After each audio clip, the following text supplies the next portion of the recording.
On a une grande partie de la mémoire d'Air France qui a été réunie dans ces réserves. Nous avons de l'ordre de 45 000 objets, donc vous avez pu voir effectivement la diversité, que ce soit en matière d'art graphique, en matière de textile, d'objets publicitaires, de meubles de design et autres. Tout le monde connaît un petit peu les uniformes parce qu'on a pris l'avion, on a pu voir le dernier uniforme dessiné par Christian Lacroix, où on connaît l'uniforme Balenciaga ou l'uniforme Christian Dior. On connaît les affiches, puisqu'Air France faisait appel à des artistes pour promouvoir ses destinations, ses lignes.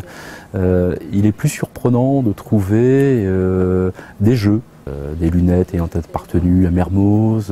On a le poste radio de Saint-Exupéry. Le service Archives et Patrimoine a été créé en 2010, fin 2010, et notre mission, nos objectifs ont été dans un premier temps de rassembler l'ensemble des collections qui étaient éparpillées un petit peu partout, à travers la France et même à travers le monde.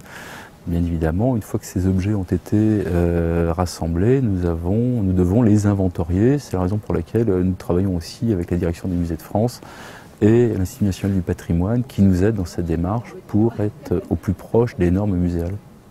Nous estimons que dans 2 à 3 ans, cette démarche sera terminée. En parallèle, nous valorisons de plus en plus et nous faisons connaître ces collections de manière à ce que puisse germer le plus rapidement possible l'idée d'un musée, d'un réel musée où ces collections pourraient être présentées au grand public. Nous avons un lieu emblématique dans Paris, les Invalides, qui serait un lieu idéal pour présenter nos collections et qui s'inscrit complètement dans l'image et la politique de l'entreprise. Ce projet de musée viendra naturellement à mon avis, mais il faut aussi tenir compte de la conjoncture qui est difficile et des sommes qui sont nécessaires.